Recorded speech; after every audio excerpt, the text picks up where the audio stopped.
partager ce moment avec vous, ce moment poétique. C'est donc la troisième fois, la troisième édition. Je saisis donc l'occasion pour remercier encore une fois Chaher pour effectivement ce dispositif, en tout cas cette partie, n'est-ce pas, du centre qu'il gère pour ce genre d'activité. Et dès la première fois, ça a toujours été un accompagnement sérieux, un accueil chaleureux. Je me réjouis effectivement d'avoir la possibilité de collaborer dans le domaine littéraire et poétique avec de telles personnes. Merci encore, mon cher. Et bien entendu, ce remerciement s'adresse également à toute l'équipe. Je remercie tout naturellement vous tous qui êtes ici présents ce soir avec moi, et également ceux qui ont pensé à inviter des proches et des amis à venir. Et j'ai eu de très belles surprises ce soir, ça me fait vraiment plaisir. On aurait été un peu plus nombreux, mais j'ai reçu quelques excuses de dernière minute, ce qu'on peut comprendre. Voilà. Alors ce soir, c'est l'occasion pour moi, comme à chaque fois, de vous annoncer dans les grandes lignes mon prochain recueil. Je me rappelle que la première fois, il s'agissait donc du Bouquet Enchanté. Je vous en avais lu quelques extraits. La deuxième fois, il s'agissait de fragments poétiques. Et également, je vous ai lu des extraits de Errance et Réminiscence, qui était donc le troisième recueil. Et cette fois-ci, il est question de traces et contrastes du temps. Un recueil qui est en cours de préparation de concert avec l'association et maison d'édition Voix Tissée, qui est d'ailleurs représentée ce soir par Martine, que nous saluons très chaleureusement. Je dois vous dire au passage aussi que je fréquente le cercle esthétique et littéraire Jacques Craft. Je participe à certaines de leurs réunions dans le 6e arrondissement. Il y a le collectif poétique aussi, Poécité, qui est au Lila, qui organise entre autres l'activité Lila en scène. Donc ce sont autant de cercles que voilà, nous fréquentons et qui permet de partager nos écrits, les poèmes que voilà, je rédige et que je publie, notamment en auto-édition jusqu'ici. Donc ce soir, ce sera l'occasion non seulement de partager ces textes inédits avec vous, mais plus spécialement de parler non seulement de ces dernières créations, mais de partager des coups de cœur avec vous. Il faut vous dire que c'est bien de faire de la poésie, d'avoir des textes, mais cette présentation, et je le dis, je pèse mes mots, ne serait pas complète sans un accompagnement musical en bonne et due forme que nous propose notre cher Charlie qui était avec nous donc l'année dernière, et qui se fait toujours un plaisir, n'est-ce pas, d'agrémenter ce moment avec quelques bonnes notes bien maîtrisées, n'est-ce pas Charlie? Je t'en remercie. Donc nous aurons des moments de performance en solo où Charlie nous dévoilera encore plus ses nombreux talents.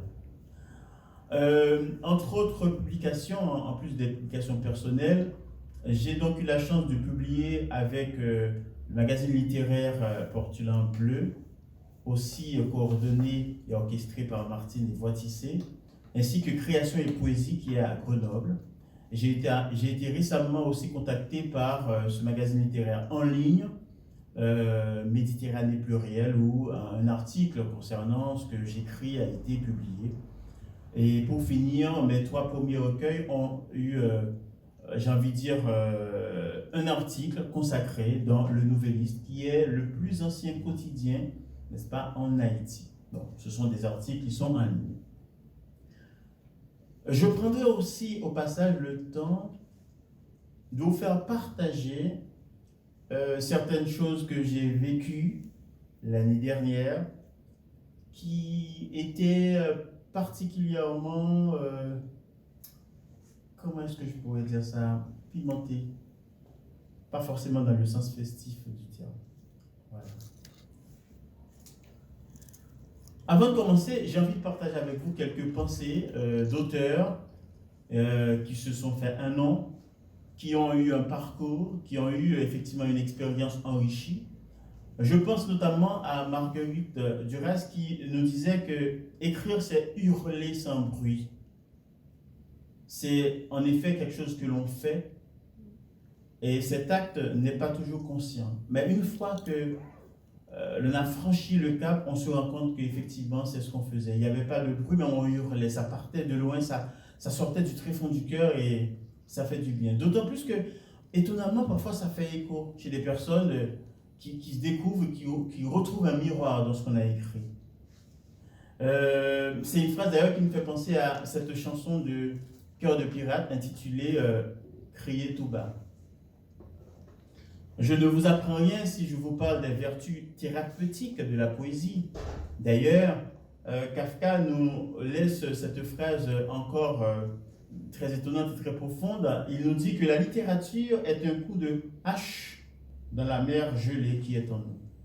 Parce qu'en effet, les auteurs, que dis-je, les poètes nous aident à atteindre ce qu'il y a de mieux en nous. Et pour finir, nous avons Boris Cyrulnik qui nous dit que la résilience, n'est-ce pas, se vit, s'explore par l'écriture et la création. Parce que, toujours selon Stéphane Mallarmé, écrire, c'est déjà mettre du noir sur du blanc. Cette phrase semble simple, mais elle fait penser à une espèce de mosaïque. Et ça aussi, c'est tout un symbolisme, j'ai envie de dire, et c'est profond. En tout cas, si l'on vise à être un peu un témoin, je pourrais peut-être finir par cette phrase de Jean Genet qui nous dit que écrire, c'est lever toutes les censures. Et ça, c'est vrai. Un poète, à mon avis, est en quelque sorte un témoin. D'où le premier titre que je vous propose. J'ai vu des gens debout, face aux vicissitudes de la vie, des gens debout contre vents et marées. J'ai vu des gens à bout de tendresse, à bout d'amour, à bout de souffle. Et en parlant de bout de souffle, ça me fait penser bien entendu à Georges Castrat, qui est parti tout récemment, à 83 ans, un poète immense, qui nous a laissé des œuvres extraordinaires de la littérature haïtienne, qui nous a laissé ce texte intitulé Certitude. Ce n'est pas avec de l'encre que je t'écris, mais avec ma voix de tambour, assiégée par des chutes de pierre. Je n'appartiens pas au temps des grammairiens, mais à celui de l'éloquence étouffée. Aime-moi comme une maison qui brûle.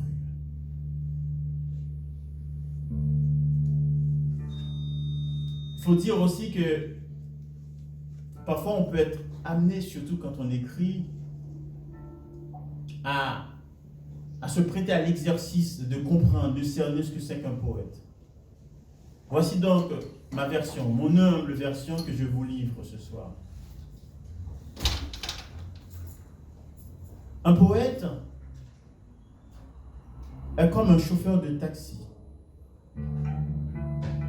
Il prend à bord qui le sollicite et les dépose là où on le souhaite, à destination. Certains aiment la poésie pour courtiser, d'autres pour s'évader, d'autres pour chasser, et d'autres encore pour conclure, plus vite ou plus facilement.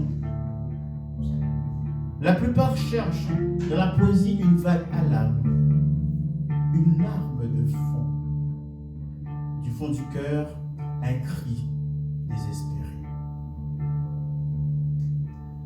Et ce cri, parfois, vous le savez, il peut venir d'une douleur, une douce douleur. Si je peux utiliser cet oxymore, cette figure de style où on va faire cohabiter deux choses qui sont en apparence opposées, même par leur essence, d'où le prochain titre que je vous propose, Douce douleur. Cette douce douleur que procure ta présence, autant que ton absence, est une preuve indéniable que tu as fait de moi un beau diable. Regard errant, vœu itinérant, et cette lueur sombre qui habite tes yeux m'éclaire et m'éblouit. À tour de rôle, si je n'ai Dieu que pour toi, c'est que ton regard s'est porté sur moi, pauvre de moi.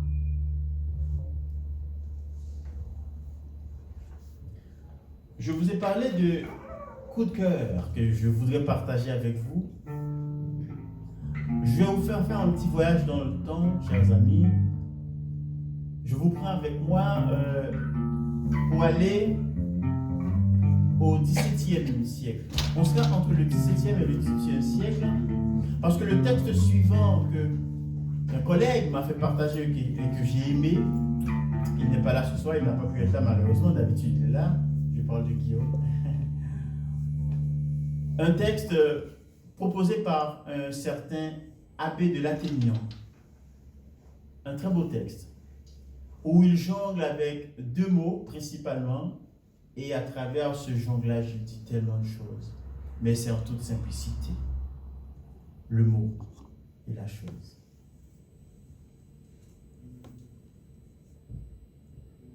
Madame, quel est votre mot? Et sur le mot et sur la chose, on vous a dit souvent le mot. On vous a souvent fait la chose. Ainsi, de la chose et du mot, vous pouvez dire quelque chose. Et je gagerai que le mot vous plaît beaucoup moins que la chose. Pour moi, voici quel est mon mot. Et sur le mot et sur la chose, j'avouerai que j'aime le mot. J'avouerai que j'aime la chose. Mais c'est la chose avec le mot, mais c'est le mot avec la chose. Autrement, la chose et le mot, à mes yeux, seraient peu de choses. Je crois même en faveur du mot pouvoir ajouter quelque chose. Une chose qui donne au mot tout l'avantage sur la chose. C'est qu'on peut dire encore le mot alors qu'on ne fait plus la chose. Et pour peu que vaille le mot, mon Dieu, c'est toujours quelque chose. De là, je conclus que le mot doit être mis avant la chose, qu'il ne faut ajouter au mot qu'autant que l'on peut quelque chose. Et que pour le jour où le mot viendra seul, hélas, sans la chose, il faut se réserver le mot pour se consoler de la chose. Pour vous, je crois qu'avec le mot, vous voyez toujours autre chose. Vous dites si gaiement le mot, vous méritez si bien la chose, que pour vous, la chose et le mot doivent être la même chose. Et vous n'avez pas dit le mot qu'on est déjà prêt à la chose. Mais quand je vous dis que le mot doit être mis avant la chose, vous devez me croire. À ce mot, bien peu connaisseurs en la chose. Et voici mon dernier mot. Et sur le mot et sur la chose, Madame, passez-moi le mot, et je vous passerai la chose. L'abbé de l'Athénion.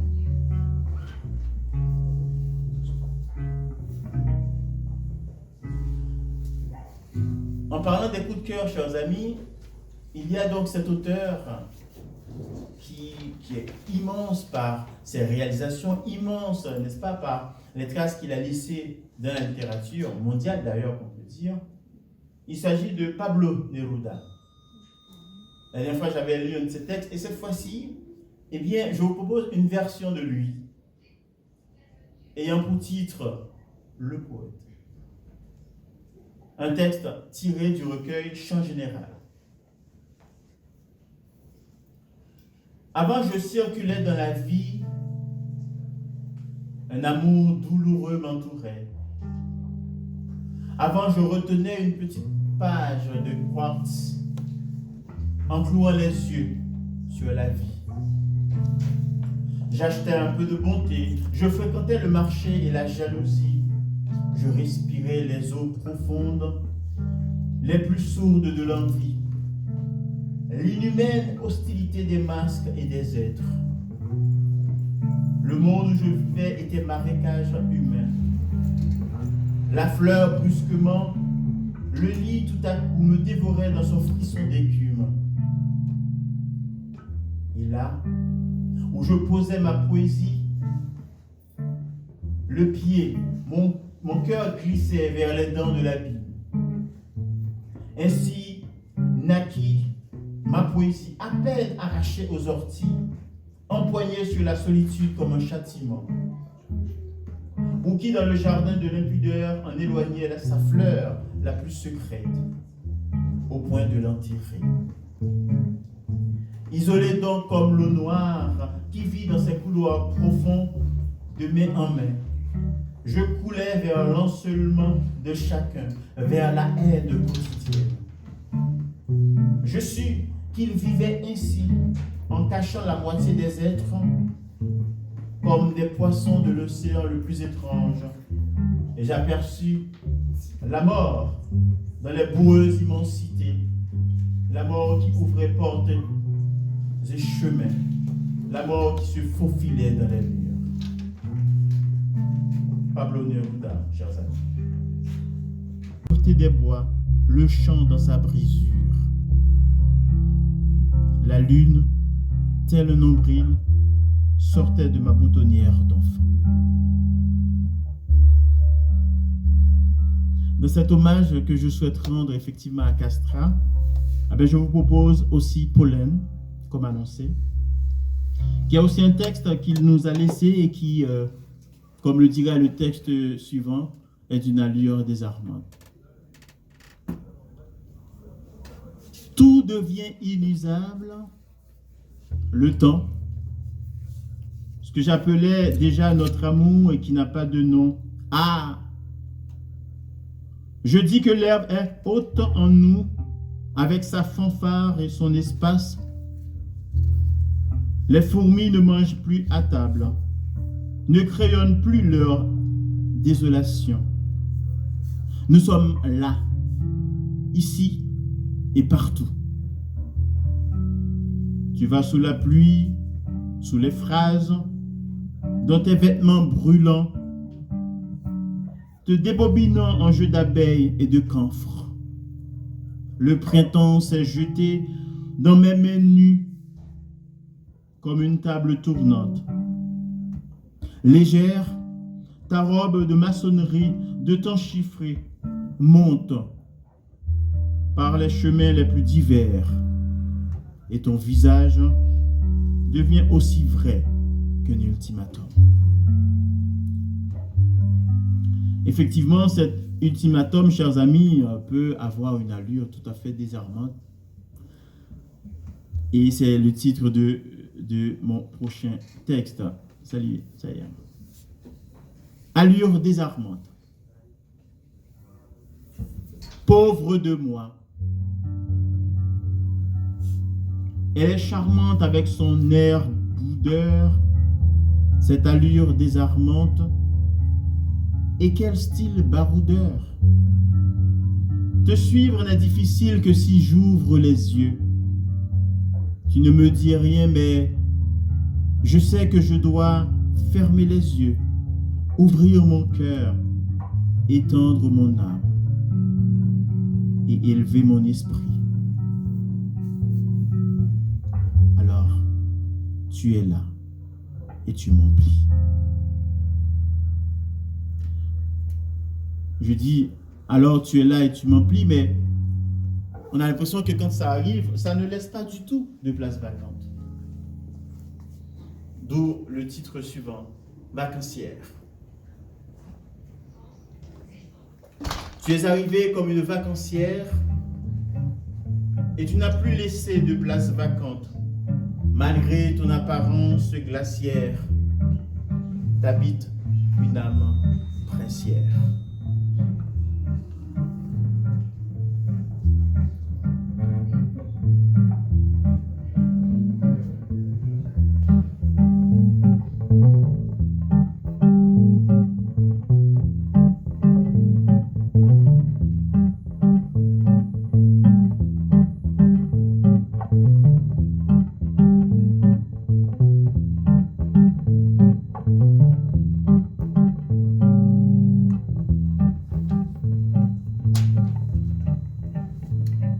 Bien. Alors, il faut dire que dans Traces et contrastes du temps, si en quelque sorte on va un peu remonter le temps, on aura aussi et surtout des textes qui font écho, j'ai envie de dire, à des épisodes de vie, hein, je pourrais l'appeler comme ça, mais également et surtout à un certain vécu. Par exemple, il y a des événements très récents qui ont eu lieu ici même à Paris, qui vont apparaître dans ce prochain recueil. Mais en attendant, je vous propose Feu doux et Sourire. Sourire qui, vous le verrez, a un aspect tout à fait particulier. Feu doux. Puisqu'on meurt de toute façon à petit feu, pourquoi ne pas vivre à grande enjambée, à grande flambée, vivre à toute flamme, tout feu dehors, consumé par la vie, vivre à feu doux, à petit feu, est-ce vivre ou mourir un peu? Et en parlant de la mort, chers amis, j'ai fait l'expérience très particulière de voir partir une très grande dame, une grande dame dans ma vie en tout cas. Et son départ m'a inspiré ce texte que je vais vous lire. Quand je t'ai vu sourire en t'offrant cette petite fleur à la fête des mères, je n'aurais jamais pensé que ce serait le dernier sourire que tu m'adresserais. Tu es partie comme tu as vécu, en brave et courageuse dame, maman. Il y a des larmes rebelles qui ne coulent pas, des peines tenaces qui ne partent pas, des douleurs lourdes à porter.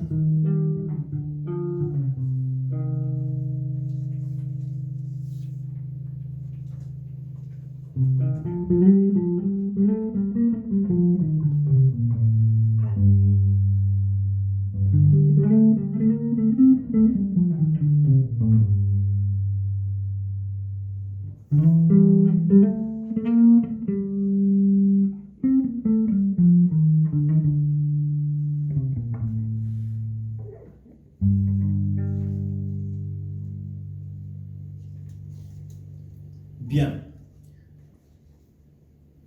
Nous sommes toujours donc sur les traces et contrastes du temps. Tour d'enfer. J'ai fait un tour en enfer et tu n'y étais pas. Tu n'y étais pas connu. J'ai fait un saut au ciel. On m'a dit que tu es parti vers l'inconnu. Je suis cet inconnu à qui tu as dit oui. Tu m'as donné à boire, tu m'as donné à voir la vie sous un autre angle. Tu me regardes et m'étrangles de bonheur et de timidité. Tu es parti en enfer. Je t'ai suivi. Ah, vous allez dire, mais il prend des risques, il part en enfer sur terre. S'il y a une ville qui comment dire, montre tous ses charmes, en particulier la nuit, c'est bien le cas de le dire, c'est Paris, chers amis. D'où le prochain titre, Paris vit la nuit. La ville de toutes les vies, celle de ceux qui meurent à petit feu, sans feu, dans le froid. Paris est la ville de la vie nocturne, où l'on se réveille la nuit, mange, bouge et marche en vagabond. Cette ville vit la nuit, on achète, on négocie, on se met à table si on le peut. On dévore sur le pouce un grec un sandwich bien carné, on traîne le pied sur le trottoir, on prend le bus, le métro, le train. Vie non ensoleillée, désir carné, vie des sans-abri, vie faite de bruit, de fumée, et d'alcool. Vie et ville où chacun joue son rôle.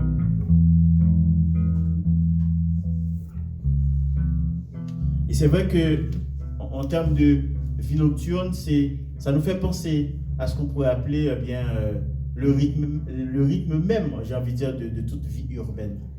Eh bien, l'instantanéité. Instantané, chers amis. Instantané. Instantané, exigence du rythme, intransigeance de la vitesse, exigence de la technique. Un présent paumé, un présent qui ne fait pas de cadeau, qu'on porte dans le dos comme un sac à dos. Instantané, instant passé, instant pressé. Pas le temps de décompresser.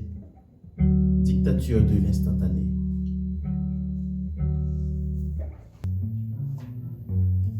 En effet, les circonstances qui m'ont aussi inspiré le texte suivant, chers amis, malheureusement, existent encore. Et c'est un texte qui parle d'Haïti et qui parle de ses déboires incessants et récurrents. Aura transcendante, le titre du texte. J'ai mal. J'ai mal quand je te vois dépouillé, ta délicatesse scandalisée, ton âme vandalisée, ta peau vilipendée. Haïti chérie, Haïti déchu, ta patience est dilapidée. Haïti déçu de ses fils et de ses soi-disant amis. Haïti chérie, Haïti pétri, oh je suis pétrifié. Pourtant Haïti tu souris, car encore et toujours de tes veines sortiront un jour des fils dignes et aguerris, prêts à mener pour toi le combat de la vie. J'ai mal de te voir souffrante, voire mourante, mais toujours souriante. Ton aura est puissante, elle dépasse les frontières, elle transcende les travers des fruits de tes entrailles. Et comme pour rester fidèle à mon thème de prédilection, et surtout pour finir sur une note, disons, de douceur, je vous propose en dernier lieu ce texte qui est tout frais, je l'ai terminé aujourd'hui, avec pour titre « Engourdissant ». Ton sourire engourdissant me tonifie les muscles en toi. Cette présence hypnotisante éveille mes sens et me réveille du sommeil de l'indifférence face à toi. Coup de fouet soudain, coup de tonnerre dans un esprit serein. Je suis abasourdi par tant de vie, par tant d'énergie, dégagée et absorbée, décuplée par ta seule vue. Et vu que tu ne le fais pas exprès, vu que tu l'ignores, c'est encore plus fort. Merci, mesdames et messieurs.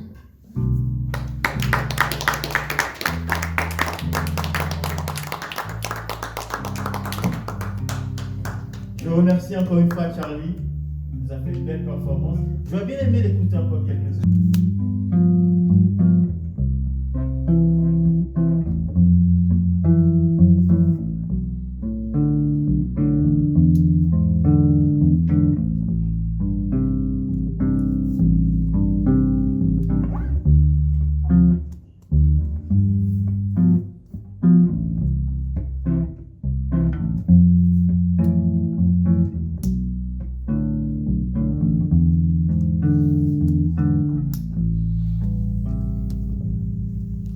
Je tiens encore une fois à remercier tout un chacun. Merci de votre présence. Vous savez, il n'y a rien qui se passe par hasard. Si vous avez été vous présent, j'ai envie de dire quelque part, c'était écrit que vous soyez vous présent. Et j'ai